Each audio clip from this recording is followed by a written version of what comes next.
5:30. Heading out of town. 5.5 days out in the El Malpais, heading to Grants, New Mexico. I think I've got a couple miles just to get out of town and get to my actual trail though.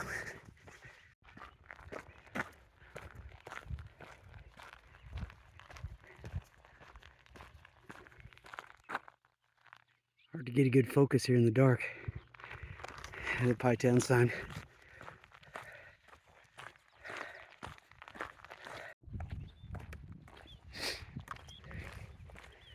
And there's the place I hung out the whole time.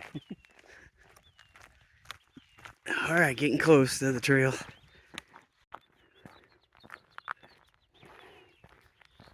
Elk down in the middle of the road. Oh, just took off.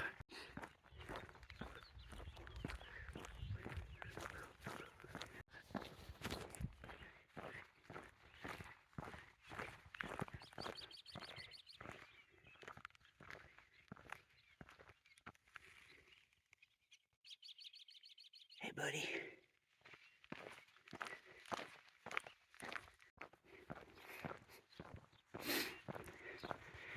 Well, here's the road I was on, South Pie Town Road, for a bunch of all the time 2 days ago, the whole day, and I'm going to continue on that road, 603, this road, and then it'll branch off to one other road for the entire day. I'll just be walking on this road about 16 miles to a place called TLC Ranch, which is really just a place to sit down and get some water that somebody's provided. And then I'll just continue on this road for, a few more miles until I'm done with my day and just find a place to tent off in the middle of nowhere off the road. And then tomorrow, I should be able to actually hike for a few miles and then get off the road and get onto an actual trail and be hiking through some of the lava fields and some of the cool stuff like that.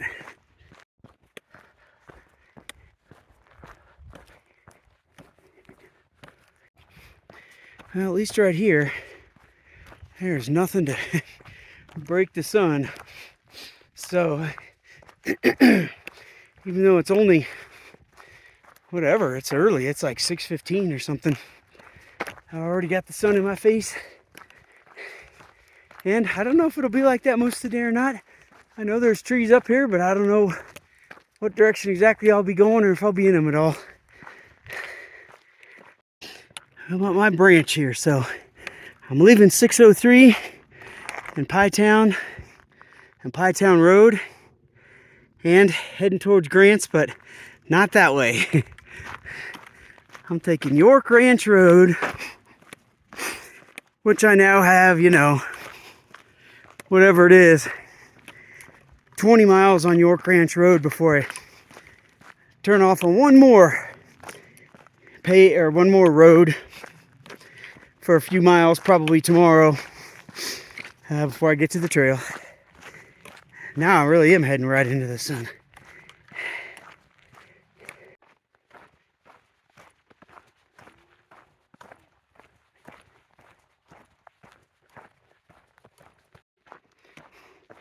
We got a whole bunch of cows up here in front of me. As I got closer to them, I hoped they would get scared off into the trees, but instead they're just running down the road, kicking up dust for me to breathe.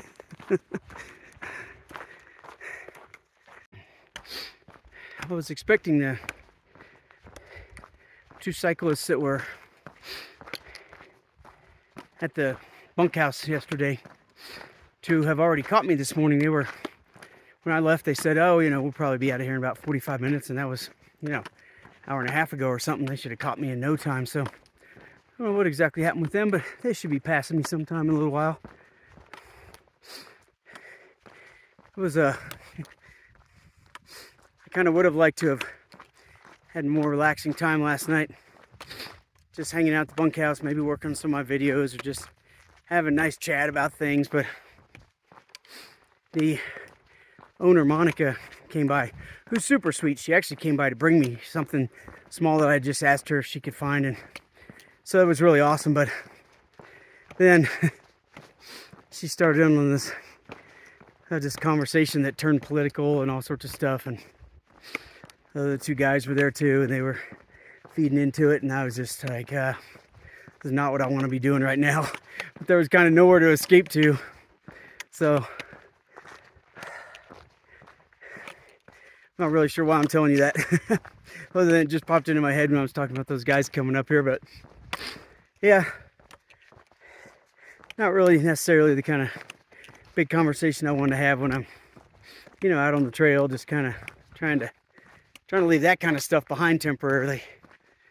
Anyway, guess I'm not leaving it behind, am I? Because I'm talking about it right now. Okay, done. It's a wonderful day so far. A few little wispy clouds, but it's not supposed to be very cloudy much over this whole stretch to Grants. And it's supposed to get hotter and hotter. I think the last couple of days on trail will be, they're saying maybe 93, which means, in the sun, midday, it'll be way up in the hundreds. So, trying to really just crank it in the morning, get as far as I can before it gets too hot.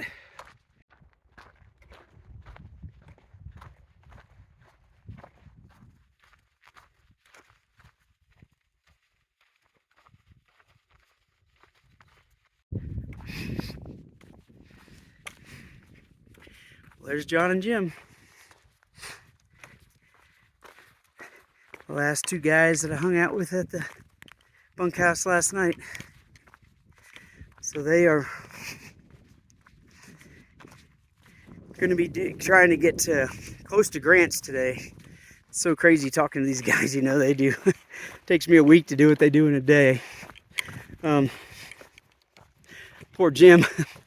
They got started this morning. I wondered why they hadn't caught up with me. They got started this morning. They said they went about 4 miles. And Jim realized he'd forgotten his Camelback. So I guess John just hung out there and waited for him, and Jim drove the 4 miles back, plus I guess the little extra, so 4.5, maybe 9 miles total he had to do extra to get that thing, and then here they are. So that's frustrating. Man, you really just try to just take total inventory of everything before you go, so that doesn't happen. That's rough. Just in case anybody that's going to be hiking through Pie Town watches this, I just thought I'd let you know that the on-site owner of the gathering place is Paul. So if you go there, he's kind of the main cook. He does everything. I mean, they do, they like smoke all their meats themselves. They, they make all the sauces from scratch. I mean, it's really like it's an awesome place. And he's a great guy. Nice to talk to and stuff. And then kind of the manager, waitress, because it's a pretty small place. So I think most of the time is Marilyn, and she was great. And then she had to go out of town to deal with some personal family stuff, and so Star was actually kind of there doing all the waiting and stuff yesterday and today. And she's awesome as well. I think she's the person that kind of runs the bakery. They have a bakery next door that's attached to it as well. But she kind of came in and did double duty. So anyway, they're all great people. If you ever go through there, yeah, you gotta stop and talk to them. Have some good pie. One last thing. They make this pie called New Mexico apple pie. And it is, I guess, made similar to apple pie, but it has hatch chilies and pinyon nuts, is what they say, which I think are just pine nuts, where I'm from. And I mean, it's the most incredible thing you've ever had. It doesn't taste like apple pie exactly. It tastes very unique, but it is delicious. It's about 10:45. For the past 16.5 miles, all we've seen are ranches with gates closed that say no trespassing, stay out, no hiking, no camping. Nothing behind this gate is worth dying for. All sorts of things like that. And then 16 and a half miles. TLC Ranch. Water, camping. Come on in and enjoy. Even has a CDT sign.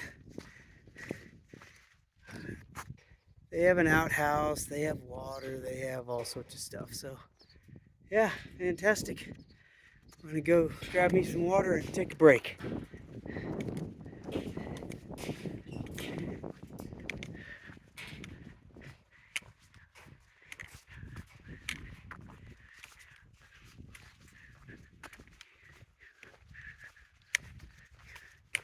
A cool old homestead. All right, I'm gonna sit down here in the shade, fill her up. My feet are so hot and sore. I'm not really sure what was different about the road today, but wow. When I touch my feet, I mean, they are just scorching hot on the bottom. And yeah, super sore. So anyway, let them cool off a little bit, and when they feel better, I'll jump back out and get going. All right, well, I know I just get boring talking about the same stuff all the time, but I went in there and got some water, sat down, put my feet up, and took my shoes and socks off because my feet are just killing me today. And I taped up my feet and some blisters and things, and got ready to, I was filtering some water, and the guy that runs this place, the guy that, you know, not runs the place, he owns the ranch. His name's Larry. He came out, said hi to me, grabbed one of the water jugs to go fill it back up for, you know, future people coming through. And he and I just struck up a conversation. And my gosh, I told him when I was leaving just now, I said, man, I wish I lived around here, because I would cherish, you know, like going to breakfast with you every Saturday and having a conversation. What just a super nice guy who understands the realities of life and yeah, just gets it. Used to teach, now owns this ranch. You know, we talked a lot about kids, talked a lot about government, a lot of different things. Just what a guy. What a shame that he's just not a friend of mine I'm gonna see, you know, every so often. Anyway, thanks for the great conversation, Larry. I was just walking and thinking, and all of a sudden it struck me at how off it was that I just this morning complained about the big political discussion that happened yesterday. And now I'm talking about how I had this discussion with Larry and it was great. I don't know, I think maybe just being in a different state of mind out on the trail instead of like in my rest mode or something made the difference. I don't really know why, but I did realize that was pretty funny. That, you know, it suited me in one situation, but it sure didn't in the other, so oh well. Guess I'm entitled to be a little wishy-washy, huh?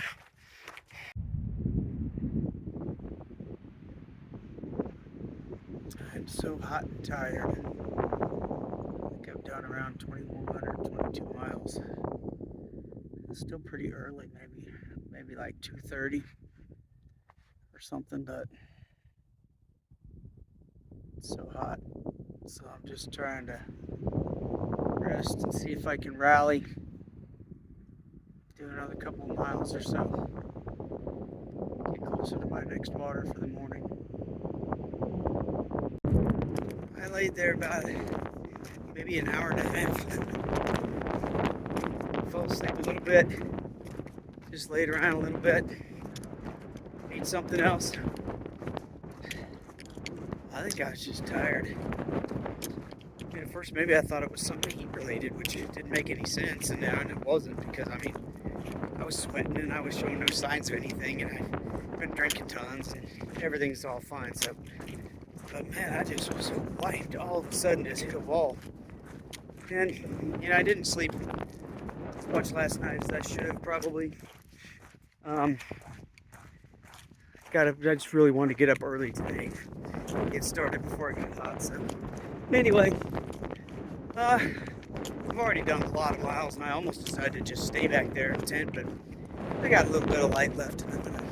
But just even if I only do another mile or two, that's something.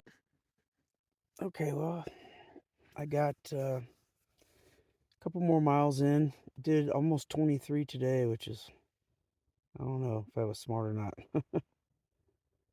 But true to form, I did all my stuff before lunch. I hiked 20 miles and then I could hardly do anything afterwards. So anyway, yeah, we're going to see how much I can heal up tonight. I'm really wiped out. So anyway, but I'm excited tomorrow to actually get off the road eventually. It's going to be, another, I don't know, 10 miles or 15 miles before I even get off the road. So, and then I'll be going through a lava field tomorrow afternoon, probably, assuming everything goes okay. So, I'm going to try to go to sleep. Good night. Just had 10 or 12 unexpected raindrops since there's a 0% chance of rain today. But yeah, a few fell on the tent, and the wind picked up, and I thought, oh boy, because I'm out here pretty exposed to the wind, but it lasted 5 minutes and stopped. So anyway, nice little sprinkling.